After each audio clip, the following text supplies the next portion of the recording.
علامت صاحب جی، علامت صاحب. شکریہ. بسم اللہ الرحمن الرحیم. مولا علی علیہ الصلوۃ والسلام کا قول ہے آلۃ الریاست سعۃ الصدر. حکمرانی کا جو آلہ ہے، ٹول ہے، وہ شرح صدر ہے، برداشت ہے، تحمل ہے، صبر ہے. تنقید ہوگی، آپ حکومت میں حکمران ہیں، صحیح بھی ہوگی، غلط بھی ہوگی. حکمرانی کے لیے جہاں شجاعت چاہیے، جہاں انسان کا سخی ہونا ضروری ہے، وہیں پر انسان کا سہ صدر اور شرح صدر رکھنے والا بھی ہونا ضروری ہے. بالآخر آپ پاور میں، اقتدار آپ کے پاس ہے. مختلف لوگوں کو تکلیفیں ہوں گی، پریشانی ہوں گی، لوگ تنقید کریں گے، نقد کریں گے، اعتراض کریں گے، صحیح یا غلط. اگر آپ چاہتے ہیں کہ آپ کی حکومت باقی رہے، آپ کا اقتدار باقی رہے، یہ سلسلہ آگے بڑھتا رہے، تو آپ کو تنگ نظری سے نکلنا ہوگا، آپ کو سینہ کشادہ رکھنا ہوگا اگر آپ چاہتے ہیں تو. جمہوریت کے بارے میں کہا جاتا ہے کہ جمہوریت جو ہے ایک دوسرے کو برداشت کرنے کا نام ہے. مختلف تعریفیں کی جاتی ہیں.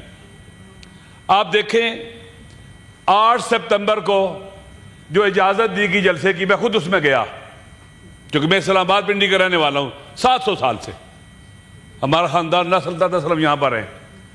آپ یقین کریں ڈپٹی اسپیکر صاحب، وہاں جانا بہت مشکل تھا. عورتوں کے لیے، بچوں کے لیے، نوجوانوں کے لیے، جوانوں کے لیے اتنی رکاوٹیں کھڑی کی گئی تھی.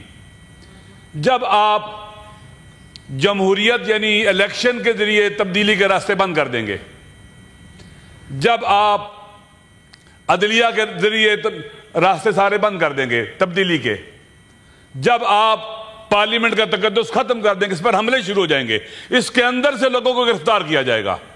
دنیا دیکھ رہی ہے ہمارا یہ کردار.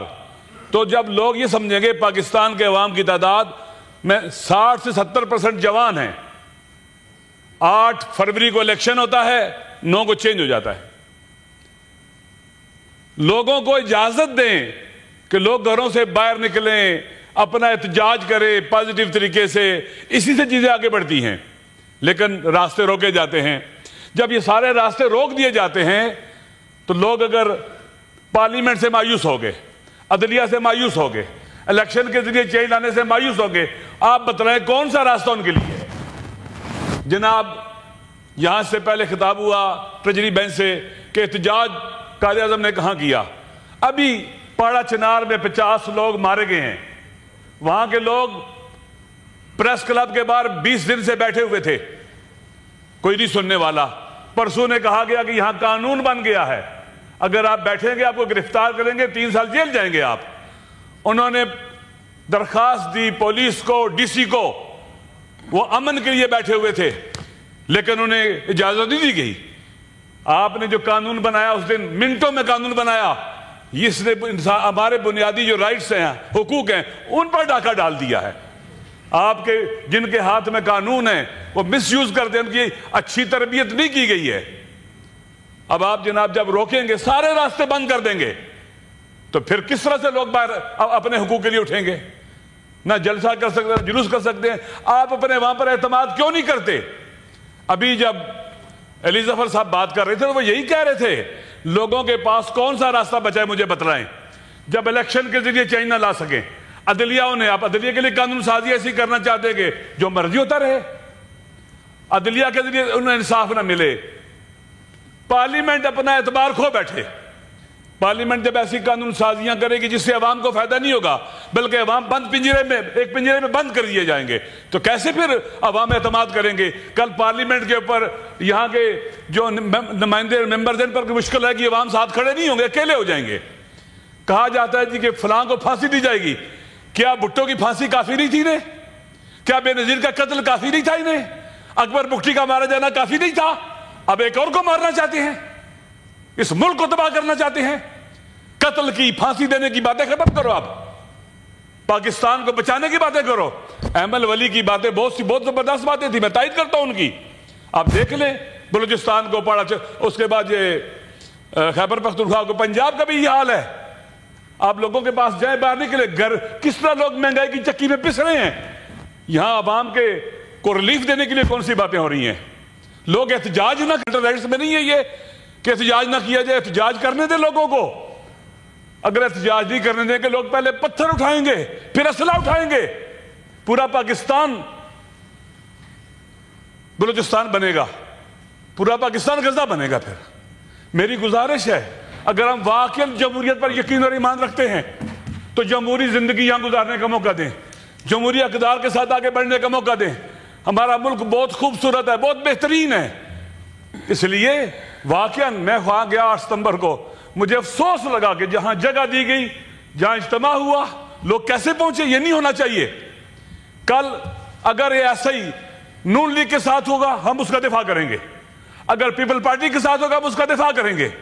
یہ سب کا بنیادی حق ہے، سب کو بولنا چاہیے اس ظلم کے خلاف۔ ظلم ہے جہاں بھی ہو، جیسے پہلے بات ہو رہی تھی، میں تو پہلی بار پارلیمنٹ میں آیا ہوں، مجھے بعض اوقات افسوس ہونے لگتا ہے جہاں کی صورتحال دیکھ کر، کس طرح سے ہم لوگ یہاں تو ایوان بالا ہے، عوام دیکھتے ہیں۔ آج ہم نے کافی دنوں سے عوام کے لیے کون سا کام کیا ہم نے جن کے ہم نمائندے ہیں؟ میری گزارش یہ ہے کہ انقلاب آ جاتا ہے، ایران میں بھی جب انقلاب آیا ہے 6 ماہ میں انقلاب آیا ہے، نہ شاہ کو پتا تھا، نہ CIA کو پتا تھا، نہ موساد کو پتا تھا، کسی کو نہیں پتا تھا۔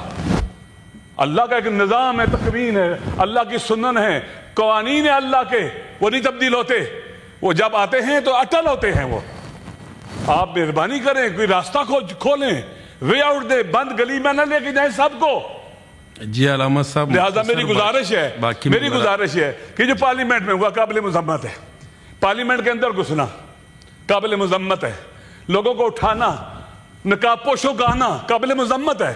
احمد ولی نے صحیح بات کی کہ جتنے بھی ظلم ہوئے، ذوالفقار علی بھٹو صاحب کو سیاستدانوں نے پھانسی نہیں لگایا، اسٹیبلشمنٹ نے پھانسی لگایا تھا، اس نے لگوایا تھا۔ اور آج تک جتنے بھی ظلم ہوئے ہیں ان کے پیچھے اسٹیبلشمنٹ ہے۔ ابھی بھی لوگوں کے ساتھ سختیاں ہو رہی ہیں، بلایا جا رہا ہے، کالیں کی جا رہی ہیں، بٹھایا جا رہا ہے، اسٹیبلشمنٹ کر رہی ہے یہ۔ جی ہم سب کی ذمہ داری ہے، ہم اپنی ذمہ داریوں کو انجام دیں، سیاستدان بنے، پارلیمنٹیرین بنے، اپنے حقوق کے لیے اٹھے، عوام کے گروپ اٹھے، کسی کو پاور کے اندر انکروچمنٹ نہ کرنے دیں، چاہے وہ کوئی جرنل ہے، چاہے کوئی وہ جج ہے، چاہے کوئی بیوروکریٹ ہے۔ سیاستدان اپنے ڈومین میں کسی کو نہ آنے دیں، اسی سے ہمارا ملک جیتے گا، بنے گا، آگے بڑھے گا، تو کرنا یہ ملک تباہ ہو جائے گا اور تباہی سے کوئی نہیں روک سکتا اس کو۔ شاید میری گزارش ہے، دونوں طرف سے گزارش ہے کہ ایک دوسرے کا ہمیں احترام بھی کرنا چاہیے، محبت کرنی چاہیے، اختلاف رائے کرنا چاہیے، اختلاف رائے کے اصول دیے گئے ہیں، اخلاقیات دی گئی ہیں۔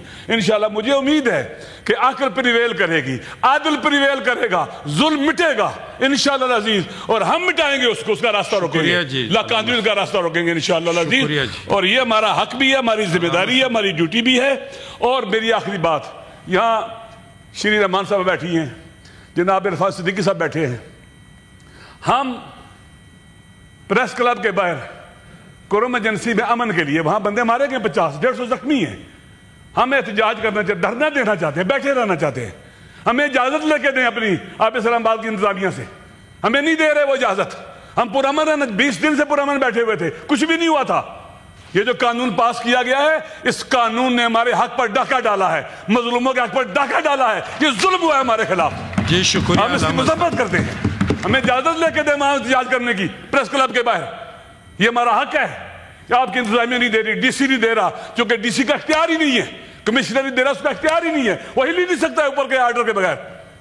میری گزارش یہ ہے کہ مہربانی کریں، آئیں ہم مل کر رہیں، ایک دوسرے کے حق کا دفاع کریں۔ واللہ بخدا میرے ساتھ اگر کسی کی دشمنی بھی ہے نا، اس طرف سے اگر کسی کے ساتھ کوئی زیادتی کرے گا، میں اس کے ساتھ کھڑا ہوں گا، اس کا ساتھ دوں گا، میں بد اخلاقی کے خلاف ہوں۔ اللہ تعالیٰ نے اپنے نبی کو بھیجا، کیا کہا؟ رسول پاک نے کہا انی بعثت لأتمم مکارم الاخلاق، مجھے اس لیے مبعوث کیا گیا ہے کہ میں کریمانہ اخلاق کو کمال دوں، بلندیوں تک لے جاؤں۔ ہمیں سکھایا گیا اختلاف بھی کیسے کرنا ہے، ہمیں ہمارے رشتے آپس میں، ہمیں ایک ملک میں رہتے ہیں، ایک گھر میں رہتے ہیں، ہمیں اس کے بھائی ہیں، لہٰذا جو بھی بد اخلاقی کرے قابل مذمت ہے، چاہے پارلیمنٹ کے اندر کرے چاہے پارلیمنٹ کے باہر کرے، لیکن جو جرم ہوتے ہیں، گناہ ہوتے ہیں، ان کے بھی درجے بدرجے ہیں۔ پارلیمنٹ کے اندر گھس کے گرفتار کرنا سب سے بڑا جرم ہے اور قابل مذمت ہے۔ بہت شکریہ علامہ صاحب۔